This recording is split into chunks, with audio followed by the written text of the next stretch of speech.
Hello, in a moment I'm going to be showing you a demo of our real-time vehicle tracking application. But before I jump into that, I actually wanted to just provide some background on the application and the architecture we've used. It's actually the same architecture that we've used for our real-time reporting and real-time monitoring applications as well. So this is the architecture. Really three key parts to it. On the left-hand side are the data feeds. So when one thinks about the Internet of Things, one thinks of a number of related pieces. First of all, there's a dumb asset or a dumb object like a car or a water valve, which has a monitor attached to it. So a monitor can pick up any data related to that particular vehicle or that particular item. It could be speed, it could be location, it could be temperature, it could be any number of different things, pressure. The thing that makes the Internet of Things unique is that the sensors and the asset or the object itself is able to communicate that data over the internet. So there's actually a push of data into a central integrator, as we call it here, a real-time data stream integrator. Now, what that data integrator does is it pulls all that data together. It does some cleaning of data. It does some logic against that data as well. So it processes some of that data. And it puts it into a format that can be then shared as an output. Now, on the right-hand side of the diagram are really the three key outputs that we're interested in.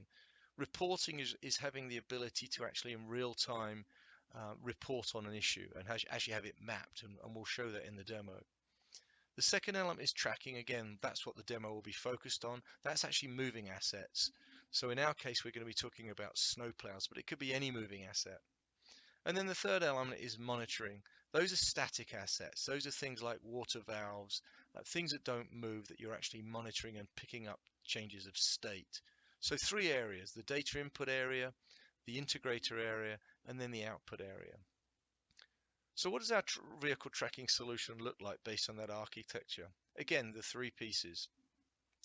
Now, we're going to use a mobile phone in this instance. We could use a number of different hardware elements within the vehicles themselves, but for simplicity and to reduce cost, we're just using a very simple mobile application. That application actually sends out information in a MQTT format. So it's sending information about using the sensors on the device, and there are many sensors on a phone. We're actually only going to be picking up speed and location for this particular instance. Now, there is a data plan in a mobile phone. So if you have Verizon or T-Mobile, you'll have a data plan. That's what's used to push that data into the data integrator. The data integrator, as I've indicated, really cleans the data, does a little bit of logic in it, and then pushes it out to an endpoint. In the instance I'm going to show you in a moment, we're actually using the operations dashboard from Esri. So the data is being pushed into a feature service, and then it's being displayed in this dashboard.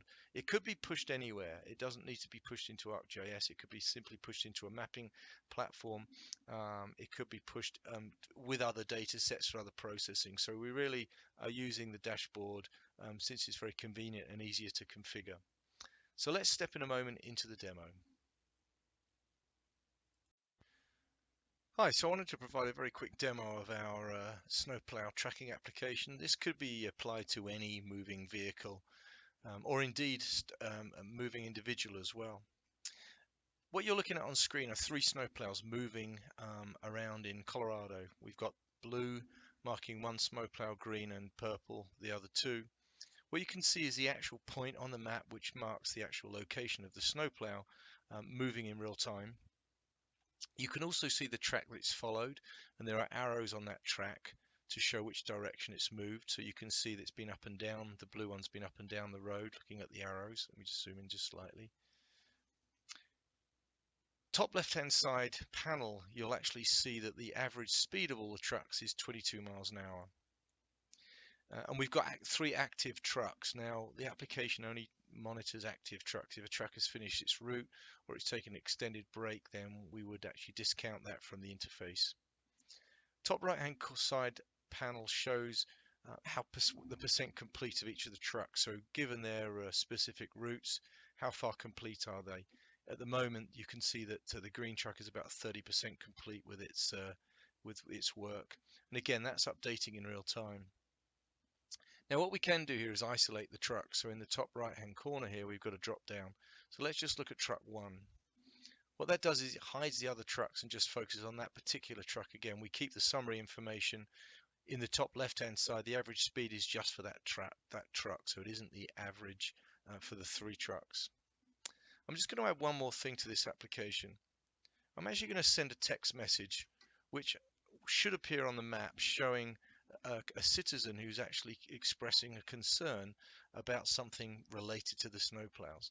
So in a moment you'll actually see a point appearing on the map which will show the location of where that individual has actually sent that text message.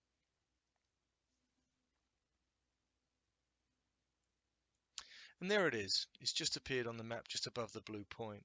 If we just click on that point there, you can actually see a pop-up that says the address, and it actually talks about what's actually the complaint of the citizen is. So in this particular case, their road hasn't been plowed, and they're sending in an indication that they might have been missed. So any number of different messages could be shared via either a text message directly or actually via a tweet as well. So we actually map those directly. So this is real-time feedback from citizens, allowing allowing folks to actually in the organization to react to complaints, to issues, and to problems.